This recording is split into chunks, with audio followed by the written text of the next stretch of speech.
Welcome back to బలార్ డిమకా analysis on latest issues. నా అన్వేషణ, ఈ అన్వేషణ అనే వ్యక్తి ఈ శివాజీ గారి ఇష్యూ తీసుకొచ్చి శివాజీ గారిని రకరకాల మాట్లాడాడు. సో మనం ఎంతో ఇష్టంగా పూజించే సీతమ్మ గారి జోలికి వచ్చాడు. సీతమ్మ తల్లి గురించి బ్యాడ్ మాట్లాడాడు. మన దేశం గురించి బ్యాడ్ మాట్లాడాడు. ఇక్కడ ఉన్న ఇండియన్ సబ్స్క్రైబర్స్ నుంచి వచ్చే యూట్యూబ్ ఇన్కమ్ని అనుభవిస్తూ అతను తిరిగే ఫ్లైట్స్ కానీ, అతను తినే ఫుడ్ కానీ, సో అతను అనుభవించే సుఖాలు కానీ, ఇవన్నీ ఇచ్చింది ఎవరు? ఇండియన్స్. సో ఎక్కువ పర్సంటేజ్ ఇండియన్స్. వాళ్ళు కొంతమంది హిందువులు కూడా ఉంటారు. సో హిందూ అనే పదం వాడాడు. రేపులు చేస్తారంట ఇండియా వస్తే. సో అందుకనే ఆయన ఇండియా రాడంట. ఇండియానే రాడు, మళ్ళీ ఇండియన్ సబ్స్క్రైబర్స్ కావాలి. ఇండియానే రానప్పుడు ఇండియన్ సబ్స్క్రైబర్స్ ఎందుకు నీకు? నువ్వే సబ్స్క్రైబర్ చేయొచ్చు, నువ్వు కూడా డిలీట్ చేసేసి అన్ఫాలో నొక్కేసి. సో సబ్స్క్రైబ్ చేసేసుకో. ఇండియన్స్ ఉంది కదా. ఇండియా వస్తే రేపులు అంట. ఇండియాలో బ్రెజిల్ వాళ్ళు, జపాన్ వాళ్ళు ఎవరు వచ్చినా రేపు చేసేస్తున్నారంట. సో ఇండియా రాను, రేపు నా పుట్టే బిడ్డను కూడా రేపు చేస్తారు. ఇండియా రాను. థైలాండ్ చూడండి ఎంత డెవలప్ అవుతుందో, ఎంత జీడిపి ఉందో, ఎంత గ్రోత్ ఉందో. సో థైలాండ్ పాపులేషన్ ఎంత, అక్కడ కూడా రేపులు ఏం తక్కువ లేవు. సో అక్కడ ప్రాస్టిట్యూషన్ కానీ, ఈ ఏమంటారు మసాజ్ అనే ఒక కార్యక్రమం పెట్టుకుని దాని వెనక జరుగుతున్న ప్రాస్టిట్యూషన్ అన్నది తెలుసు. బ్యాంకాక్ ఏరియాలు. సో అక్కడ డైరెక్ట్గా పబ్లిక్ అన్ని జరుగుతూ ఉంటాయి, అన్ని ఆల్ ఆర్ అవైలబుల్. సో ఇండియాలో అలా కాదు. సో కొంత పవిత్రమైన ప్లేస్. ఎక్కడ కొన్ని చోట్ల జరుగుతాయి, ఏ దేశంలో కొన్ని చోట్ల జరుగుతాయి. సో ఇలాంటి మాటలు, సో అందుకనే అలాంటి డ్రెస్సింగ్లు అవి వద్దు అని చెప్పింది. సో ఇలాంటి మాటలు మా ఇష్టం స్వేచ్ఛతో మేము ఏదైనా వేసుకుంటాం అంటే కూడా కొంతమంది మైండ్ చంచలం కాబట్టి మారుతుంది. అందరినీ మనం కంట్రోల్ చేయలేమని చెప్పారు పెద్దవాళ్ళు చాలా మంది చెప్తున్నారు. ఇప్పుడు ఈవెన్ సాక్షాత్ లేడీస్ కూడా చాలా మంది చెప్తున్నారు. శివాజీ గారు చెప్పిన దానిలో తప్పేంటి? జరుగుతున్నాయి కాబట్టి చెప్పాడు, దానిలో తప్పలేదు. రెండు బ్యాడ్ వర్డ్స్ డెఫినెట్ గా, ఆఫ్ కోర్స్ ఆయన మాట్లాడిన రెండు బ్యాడ్ వర్డ్స్ ఆయన వెనక్కి తీసుకున్నాడు. సో అంతవరకు మనం అక్కడితో వదిలేయాలి. సో ఎన్నిసార్లు లకార భాషలు, బూతు పదాలు శివాజీ గారిని తిట్టాడు తెలుసు. అలా క్షమించమన్నాడు. సో గరికపాటి గారిని అన్నాడు, మళ్ళీ క్షమించమన్నాడు. సో థైలాండ్ అంటే చూసి నేర్చుకోండి. ఎదవల్లారా, ఎవరంటున్నావు బాస్? నీ సబ్స్క్రైబర్స్ నేనా? ఎదవల్లారా చూడండి, నేర్చుకోండి. రా ప్రతిదానికి రా. అతని యొక్క గర్వం ఏ రేంజ్కి వెళ్ళిందంటే చూడండి రా, థైలాండ్ చూడండి రా, ఎయిర్పోర్ట్లు ఎంత ఉందో. ఎయిర్పోర్ట్లు జనాలు, విలాసాలు, ఇదే గ్రోత్ అంటే. సో గ్రోత్ అంటే ఇదే. ఎంతో మంది విదేశాల నుంచి ఇక్కడికి వచ్చి మన హిందూ మతాన్ని స్వీకరించి హిందూ ధర్మానికి వాల్యూ ఇస్తుంటే నువ్వు అక్కడెక్కడికో వెళ్ళిపోయి వాళ్ళ ధర్మాలకి, వాళ్ళ కల్చర్కి నువ్వు వాల్యూ ఇస్తున్నావు అంటే ఏమనుకోవాలి బాస్? ఎంతవరకు కరెక్ట్ ఇది? అది ఇండియన్ సబ్స్క్రైబర్స్ యొక్క మనీతో, వాళ్ళు ఇస్తున్న మనీ వాళ్ళ వస్తున్న నీకు యూట్యూబ్ మనీతో ఎంజాయ్ చేస్తూ హిందువులను తిట్టడం, భారతీయులను తిట్టడం. సో భారతీయులంట రేపులు బాగా జరుగుతాయంట. అసలు భారతదేశానికి రావాలంటే భయం వేస్తుందంట. ఎక్కడ పడితే అక్కడ రేపులు జరుగుతున్నాయంట. మాకు తెలిసి ఎక్కడ జరగటం లేదు. ఎక్కడో ఒక చోట, ప్రతి చోట. ఇండియా అనేది పెద్దది, పాపులేషన్ ఎక్కువ, మోర్ దాన్ 142-145 crores పాపులేషన్ పెద్దగా ఉన్న ప్లేస్లో ఎక్కడో ఒక చోట ఉంటుంది. సో అదే రేషియో మనకి గూగుల్లో అండ్ చాట్ జీపీటీలో లెక్కలు చూపిస్తున్నారు సోషల్ మీడియాలో. థైలాండ్లో కూడా జరుగుతున్నాయి. తక్కువ పాపులేషన్లో ఎక్కువ, ఆ రేషియో చూస్తే అక్కడే ఎక్కువ రేపులు జరుగుతున్నాయి. ఈవెన్ దో ప్రాస్టిట్యూషన్ అనేది దాదాపు లీగలైజ్డ్ ప్రాస్టిట్యూషన్, అంటే ఇండైరెక్ట్ మసాజ్ ముసుగులో జరిగే ప్రాస్టిట్యూషన్, ఇన్ని జరుగుతున్నా సరే అక్కడ రేపులు కేసులు నమోదయ్యాయి. ఈ డేటా ఏం తెలియకుండా నీకు రామాయణ పురాణాల గురించి పూర్తిగా అవగాహన లేదు. అక్కడ రేపిస్టు డేటా సరిగ్గా చూడవు. ఏదో మరి అది మానసిక పరిస్థితి సరిగ్గా, నాకు ఒక డౌట్ వస్తుంది, అతను మానసిక పరిస్థితి సరిగ్గా లేదేమో అనేది డౌట్ వస్తుంది. అదే మానసిక పరిస్థితి సరిగ్గా లేకుండా ఉండాలి, లేదంటే అతను కంప్లీట్ గా మత్తులో ఉండి మాట్లాడుతున్నాడా అనేది డౌట్ ఉండాలి. లేదా అహంకారం, తనకు వచ్చిన ఆ డబ్బు అహంకారంతో మాట్లాడుతున్నాడేమో అని అనిపిస్తుంది. రకరకాల కారణాలు. ఒక్కో రోజు ఒకటి మాట్లాడతాడు, ఏదో మాట్లాడేస్తాడు, సారీ చెప్తాడు. మాట్లాడిన మాటలు చిన్న చిన్న అయితే ఎవరైనా క్షమిస్తారు. పెద్ద పెద్ద మాటలు, అసలు రావణాసుడు సీతమ్మ గారిని తీసుకెళ్ళింది ఎందుకు అపహరించాడో నీకు తెలియదు. సో వాళ్ళ యొక్క శూర్పణఖ సిస్టర్కి జరిగిన అవమానం, శూర్పణఖ ఊరికి అవమానం చేయలే. సో తనేదో మోహిస్తే రాముడు లక్ష్మణుడు చంపకూడదని, స్త్రీ హత్య మహాపాపం కాబట్టి సో ఆమె ముక్కు చెవులు కోశారు అని పురాణాలు చెప్తున్నాయి.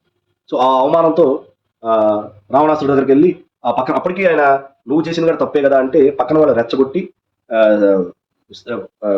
సీతమ్మ తల్లి యొక్క అందాన్ని కొంచెం ఎక్సాగరేట్ చేసి చెప్పారంటున్నారు. సో అవన్నీ చూసి మోహించుకుని వేరే ఉద్దేశంతో వెళ్ళాలి. రాములు వారిని, లక్ష్మణ వారిని అవమానించాలి, తన చెల్లికి జరిగిన అవమానానికి ప్రతీకారంగా తీసుకెళ్ళాడు. సో తర్వాత ఏం జరిగిందో మనకు తెలుసు. సో రావణాసురుడు కథ అంతమైపోయింది అక్కడితో. ఎప్పుడైతే సీతమ్మ తల్లి మీద అతని మనసు పడిందో, సో ఎప్పుడైతే పరస్త్రీని అన్యాయంగా అపహరించావు, అక్కడితో అంతం. సో ద్రౌపది వస్త్రాభరణ జరిగింది, అక్కడితో కౌరవులు అంతమైపోయారు. సో వాళ్ళ వస్త్రధారణ మన నిండుగానే ఉన్నాయి. సో ఎక్స్పోజింగ్ ఏం లేదు. ఎక్స్పోజింగ్ కాకపోయినా సరే రేపు ఎందుకు జరిగినాయి అంటున్నారు. అసలు అప్పుడు ఏ కాలము, అప్పుడు వస్త్రధారణ ఏంటి, ఇప్పుడు వస్త్రధారణలు ఏంటి, ఇప్పుడు వచ్చిన ఫ్యాషన్లు ఏంటి? సో వీటికి వెస్ట్రన్ కల్చర్కి అలవాటు పడి ఆ వెస్ట్రన్ కల్చర్ని మీరు ఫాలో అవుతున్నారు. ఆ వెస్టర్నైజర్ కల్చర్ అది కాదు మన కల్చర్ అని చెప్తున్నారు. సో అప్పుడు మన కల్చర్ని ఇప్పుడు చాలా మంది ఫారినర్స్ వచ్చేసి మీరు చూస్తే చాలా మంది ఫారినర్స్ కొన్ని ఆశ్రమాలకి వీటికి వెళ్తే నిండుగా నిండుగా చీర కట్టుకుని ఉన్నారు. తన వాళ్ళ యొక్క వస్త్ర ధారణ కరెక్ట్ కాదని వాళ్ళు కూడా అంగీకరిస్తున్నారు. మన యొక్క రామాయణం, భారతం, భాగవతం నేర్చుకుంటున్నారు. సో మన యొక్క కీర్తనలు పాడుతున్నారు. సో దీనిలో మన యొక్క మెడిటేషన్ కానీ, యోగాలు కానీ, సో అన్ని ప్రాణాయామాలు కానీ, సో అన్ని సో మానసికంగా మనం బాగుండాలంటే హిందూ ధర్మం కరెక్ట్ అని చెప్పి చాలా మంది హిందూ ధర్మాన్ని పాటిస్తున్నారు. సో అది తెలుసుకోకుండా థాయిలాండ్ చూడండి ఎంత అభివృద్ధి చెందిందో. ఇక్కడ అసలు రేపులే జరగవు, ఇక్కడ ఫ్రీగా తిరుగుతూ ఉంటారు, అన్నీ ఫ్రీనే. అక్కడ అక్కడక్కడ ఇండియా లాగా అన్ని స్ట్రిక్ట్ గా ఉంటే అతను ఆ దేశంలో ఉండడు, వేరే దేశానికి వెళ్ళిపోతాడు. నీకు కావాల్సింది ఫ్రీగా స్త్రీ బట్టలు కట్టుకోకుండా ఇష్టం వచ్చినట్టు ఉంటే నువ్వు అక్కడ ఎంజాయ్ చేసుకుంటూ ఆ యూట్యూబ్ నుంచి వచ్చే ఇన్కమ్తో ఎంజాయ్ చేయాలి. అది నీ గోల్. సో నువ్వు తిరిగే విమానాల ఖర్చులు కానీ, నువ్వు తిరిగే హోటల్స్ కానీ, నువ్వు తిరిగే డబ్బులు కానీ, సో ఇక్కడ ఇండియన్స్ సబ్స్క్రైబర్స్ నుంచి వాళ్ళలో కొంతమంది హిందువుల యొక్క సబ్స్క్రైబర్స్ చాలా మంది మెజారిటీ ఉంటారు కాబట్టి వాళ్ళ దగ్గర నుంచి వచ్చిన డబ్బుతో బతుకుతూ నువ్వు వాళ్ళనే తిట్టావంటే తల్లిపాలు తాగుతూ నమ్ముకుతున్నట్టు అయిపోయింది కదా. చాలా తప్పది. నువ్వు ఎన్నిసార్లు క్షమించమని క్షమించరు. అందుకని అలా సబ్స్క్రైబ్ చేస్తున్నాను. సో అతను ఏదో ఈ స్త్రీ స్వేచ్ఛ మీద దూరేసి స్త్రీలకి కొంతమందికి సపోర్ట్ చేసేసి మైలేజ్ ఇంకొక 1 or 2 lakh సబ్స్క్రైబర్స్ని సంపాదించుకోవచ్చు, ఇంకా కొంచెం మనం ఇన్కమ్ని పెంచుకోవచ్చు అని అత్యాశతో, దురాశతో ఈ విషయంలోకి దూరాడు. సో అది బెడ్స్ కొట్టింది, బ్యాక్ ఫైర్ అయింది. సో చాలా మంది వేరే వాళ్ళు కూడా, కొంతమంది పెద్ద మనుషులు కూడా దూరారు. సో అది కూడా బ్యాక్ ఫైర్ అయ్యేదానికి సైలెంట్ అయిపోయారు. సో ఇప్పటికైనా నువ్వు ఎన్నిసార్లు చెప్పినా, ఎందుకంటే అతను మతాన్ని తీసుకొచ్చాడు. హిందువులు రేపు చేస్తారు, ప్రతి మతంలో ఉంటారు, రేపిస్టులు ఉంటారు, మంచి వాళ్ళు ఉంటారు. అదొకటి తప్పు. అట్ ది సేమ్ టైం మన దేవతామూర్తులుగా కొలిచే సీతమ్మ గారు ద్రౌపది పేర్లు తీసుకురావడం. సో మనం ఎంతో అభిమానించే గరికపాటి గారి లాంటి పెద్ద మనిషి గురించి ఆయన వయసు ఏంటి, ఆయన అవధానాలు ఏంటి, అతని మేధస్సు ఏంటి, అతని యొక్క బ్యాక్గ్రౌండ్ ఏంటి, అతను ఈ పాశ్చాత్య దేశాలంటే వెస్ట్రన్ కల్చర్ వద్దు మనకి, మన కల్చర్లో మనం బతుకుతాం. సో మానసిక రుగ్మతలు చాలా వస్తున్నాయి. ఈ వెస్ట్రన్ కల్చరు, వెస్ట్రన్ మద్యాలు, వెస్ట్రన్ డ్రగ్స్ వీటన్నిటికీ అలవాటు పడకండి. సో అలాంటి చాగంటి గారు, గరికపాటి గారు లాంటి చెప్పే ప్రవచనాలు విని చాలా మంది ఫాలో అవుతున్నారు. చాలా మంది మార్నింగ్ లేవగానే వింటారు. సో అలాంటి పెద్ద మనుషులు ఇచ్చే ప్రవచనాలతో చాలా మంది యువతులు చాలా మంది ఈ పాశ్చాత్య సంస్కృతికి అలవాటు పడకుండా హిందూ ధర్మాన్ని పాటిస్తూ మన చాలా మంది చెడిపోకుండా, పక్కదారులు పట్టకుండా చాలా డీసెంట్ గా, చాలా పద్ధతిగా ఉండడానికి గల కారణం ఇలాంటి పెద్ద మనుషులు. సో ఈ సోకాల్డ్ మన గరికపాటి గారు కానీ, చాగంటి గారు కానీ, ఇంకా పెద్ద ఈ గురువులు కానీ, వీళ్ళందరూ మనల్ని మంచి దారిలో నడిపించాలని చెప్పే మాటలు. సో అలాంటి వ్యక్తి ఒకనొక టైంలో ఏదో ఇలా టైట్ టీ షర్ట్లు ఇవన్నీ వేసుకోకూడదు. సో దానివల్ల కొంతమంది సో అడోలసెంట్ పీరియడ్ అంటారు. సో దానిలో కొన్ని హార్మోనల్ చేంజెస్ జరుగుతూ ఉంటాయి బిట్వీన్ 10 to 19 years. సో ఆ హార్మోన్స్ని ఎవరు కంట్రోల్ చేయలేరు. సో పిల్లలు, ఎస్పెషల్లీ యువకులు, ఆటోమేటిక్గా ఈ వస్త్రధారణ వీటికి అట్రాక్ట్ అవుతారు. సో అట్రాక్ట్ అయినప్పుడు కొన్ని సో అంటే ఈ సోకాళ్ళు ఎక్స్పోజ్ చేసే వాళ్ళని చూస్తారు. చూసి వాళ్ళు వాళ్ళ మీద ప్రయోగించలేరు. సో వాళ్ళకి దగ్గరగా అనువుగా ఉన్న వాళ్ళ మీద వాళ్ళ యొక్క ఈ దృష్టి వెళ్ళిపోయి ఇలాంటి కొన్ని ఘోరాలు జరుగుతున్నాయి. కాబట్టి అలాంటి వస్త్రధారణ వేసుకుంటే నాకేంటి అని కొంతమంది సెలబ్రిటీ చెప్తున్నారు. మీకేం జరగదు. ఒకసారి ఇండైరెక్ట్ గా మిమ్మల్ని చూసి, పబ్లిక్ లో చూసి, లేకపోతే ఫిల్మ్ మీద కూడా, యాక్చువల్గా ఈ వెండితెర మీద కూడా సో లైన్ క్రాస్ చేయకుండా ఉండటం బెటర్. సో ఇలాంటివి చూసి ఏంటంటే వాళ్ళకి మిమ్మల్ని టచ్ చేసే ధైర్యం లేదు, అవకాశం లేక ఏం చేస్తారు, వాళ్ళకి అనుకూలంగా ఉన్న వాళ్ళ మీద వాళ్ళ యొక్క పైత్యాన్ని ప్రదర్శిస్తున్నారు. అది అసలు మీరు ఎక్స్పోజింగ్ చేయకుండా మంచిగా అంటే ఒక లిమిటెడ్గా ఉంటే ఇలాంటి దారుణాలు జరగవు కదా అని గరికపాటి గారి ఉద్దేశం. మంచి చెప్పిన వాళ్ళని మనం ఫాలో కాకపోయినా పర్లేదు, కానీ వేరే విధంగా అవి కోస్తా అని అనడం ఎంతవరకు కరెక్ట్? ఆయన వయసు ఏంటి, ఆయన మేధస్సు ఏంటి? పెద్ద పాశ్చాత్య దేశాల్లో తెలుగువారు కానీ ఆయన వాటిని ఇంగ్లీష్లో ట్రాన్స్లేట్ చేసుకుని కూడా చాలా మంది ఉంటారు. సో అలాంటి వ్యక్తిని అసలు అసలు గరికపాటి గారికి మీకు ఏం సంబంధం అండి? అసలు నీకేమైనా చెప్పాడా వచ్చి? మిస్టర్ అన్వేష్ అని ఏమైనా చెప్పాడా? అసలు స్త్రీ స్వేచ్ఛకి అసలు మీకేం సంబంధం ఏందండి? మీకేం సంబంధం చెప్పు?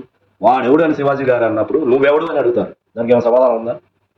శివాజీ గారిని వాడెవడు చెప్పడానికి అంటే నువ్వెవడు చెప్పడానికి అనేది కూడా అంటున్నారు ఇప్పుడు సోషల్ మీడియాలో. దానికి సమాధానం చెప్పండి. సమాధానం లేదు. సాక్షాత్తు ఏ స్త్రీ జాతి గురించి మాట్లాడేవాళ్ళు వాళ్ళలో 80 to 90% నిన్ను పిచ్చిగా బూతులు తిడుతున్నారు. ఎవడరా నువ్వు అని. ఎందుకంటే నువ్వు హిందుత్వాన్ని తిట్టావు, భారతీయుని క్వశ్చన్ చేసావు, ఆ? హిందూ దేవతల గురించి వచ్చావు. దేశ దేశం అంతా మంచిది కాదు, అసలు ఇండియా మంచిది కాదు, ఇండియా రూపీస్ వాల్యూ పడిపోయింది. ఇక్కడ ఎంతో కష్టపడుతున్నారు. మీరు ఫారిన్ కంట్రీస్లోకి వెళ్తే అమెరికాలో, జపాన్లో, జర్మనీలో డాక్టర్స్, సోకాల్డ్ ఇంజనీర్స్ అందరూ ఇండియన్సే. వీళ్ళందరూ ఇంజనీర్లు, వీళ్ళందరూ ఇండియన్స్. సో ఇక్కడ అవకాశాలు కానీ అక్కడ అవకాశాలు కానీ దే ఆర్ ప్రూవింగ్ దెమ్సెల్ఫ్. నువ్వెవరు భారతీయుల్ని అవమానించడానికి? సో నువ్వెవరు హిందువుల్ని? సో నువ్వేమైనా అంబాసిడర్వా, హిందువులకి ఏమైనా రిప్రజెంటేటివా? సో ఎలా జరుగుతుంది, అలా జరుగుతుంది. మిడిమిడి జ్ఞానంతో పురాణాలు సరిగ్గా తెలియకుండా అన్నిటికన్నా హైలైట్ ఏంటంటే ఈయన మహాభారతం, రామాయణాలు చదువుతున్నాడు. సో ఇండైరెక్ట్గా ఏంటంటే ఇప్పుడు రామాయణం స్టార్ట్ చేస్తా అని చెప్పాడు. మళ్ళీ మలేషియాలో నూతన సంవత్సరం వేడుకలని ఒకటి రిలీజ్ చేసేసి ఒక ఆంజనేయ దండకం, అంటే నేను సుబ్రహ్మణ్య స్వామి గారిని ఆంజనేయ దండకం, సో ఇంకొక రాముల వారిదో విష్ణు గారిదో చూపిస్తున్నాడు ఇప్పుడు ప్రత్యేకంగా. ఆంజనేయ దండకం ఒకటి చదివేసి హిందువులని కొంచెం కూల్ చేయాలని చూస్తున్నాడు. మీరు మాట్లాడిన మాటలు, మీ యొక్క పైత్యాలను ఇప్పటివరకు భరించారు మిస్టర్ అన్వేష్. కాబట్టి నీ పతనాన్ని, నీ పాపం పండింది, నీ పతనాన్ని నువ్వే చేతులా తెచ్చుకున్నావు. ఎందుకంటే ఇష్టం వచ్చినట్టు మాట్లాడుతుంటే చాలా అండర్ ఎస్టిమేట్ చేశాడు ఈయన. ఇండియన్స్ కానీ హిందువులు కానీ చాలా మంది, ప్రతి ఒక్కరికి హిందువులు చాలా సాఫ్ట్ టార్గెట్ లాగా అనిపించింది. వీళ్ళలో యూనిటీ లేదు, ఏదైనా మాట్లాడవచ్చు, ఏమి చెయ్యలేరు అనే ఒక ధీమాతో మాట్లాడే ఇలాంటి వ్యక్తుల్ని మనం ఇప్పుడు కూడా క్షమించామంటే ఇలాంటి వాళ్ళని ఆదర్శంగా తీసుకొని ఇంకా కొంతమంది బరి దిగిస్తారు. ఇలాంటి వాడికి గుణపాఠం చెప్తే ఆటోమేటిక్గా మిగతా వాళ్ళు అసలు హిందువుల గురించి కానీ, భారతీయులను కానీ, ఇండియా గురించి కానీ ఏదైనా మాట్లాడాలంటే భయపడే స్థాయికి రావాలి. సో మనం కొట్టద్దు, తిట్టద్దు, భౌతికంగా దాడులు చేయొద్దు. వాళ్ళ యొక్క ఆర్థిక మూలాల్ని ఏది చూసుకొని అతను మురిసిపడుతున్నాడు, ఈ so called amount, YouTube amount, subscribers యొక్క అమౌంట్ వచ్చి ఇన్కమ్ చూసుకొని, సో అది దాని మీద దెబ్బ పడింది అనుకో, అప్పుడు భూమి మీదకి వస్తాడు. భూమి మీదకి వచ్చేసి తప్పైంది క్షమించమంటాడు. మామూలు జీవితాన్ని గడిపితే అప్పుడు హిందూ ధర్మం, భారతీయత గురించి అతను తెలుస్తుంది. సో హిందువులకి మీద జోలికి కానీ, భారతీయుల జోలికి కానీ వస్తే, సో భారతీయుడై ఉండి, హిందువు అయి ఉండి మన మీదే దాడి చేసి వేరే వాళ్ళ యొక్క అటెన్షన్ పొందాలి. ఇలాంటి విపరీతపు పైత్యపు ధోరణిలో ఉన్న వాళ్ళకి ఇది ఒక పెద్ద గుణపాఠం కావాలి. ఇంకొక ఎవరు కూడా ఇలాంటి సాహసం చేయకూడదు. ఆల్రెడీ గుణపాఠం నేర్పుతున్నారు, స్టార్ట్ అయింది. సో అది చాలా మంచి పరిణామం. సో ఇది యాక్చువల్గా ముందే జరగాల్సింది, కొంచెం లేట్గా జరిగినా సరే ఇప్పటికైనా మన వాళ్ళు మేల్కొని ఇలాంటి వాడి యొక్క ఆట కట్టిస్తున్నారు. సో దానికి మనం హ్యాట్స్ ఆఫ్ చెప్పాలి. ఎవరైతే ఇతన్ని కంట్రోల్ చేస్తున్నారో, ఏ విధంగా కంట్రోల్ చేస్తున్నారో మీకు తెలుసు కదా. డెఫినెట్గా నేల మీదకి వస్తాడు. హిందువులు, భారతీయులు యొక్క ఇది వాళ్ళ యొక్క శాంతియుతంగా ఉంటారు, శాంతిని నమ్మేవాళ్ళు కదా, వీళ్ళు ఏం చేయలేరు అని అనుకున్న వాళ్ళకి ఇది ఒక పెద్ద గుణపాఠం అవ్వాలి. This is all about my analysis. So మీకు నచ్చినట్టయితే కమెంట్స్ చేయండి, షేర్ చేయండి, నా ఛానల్ బలారడం కానీ సబ్స్క్రైబ్ చేయండి. జై హింద్.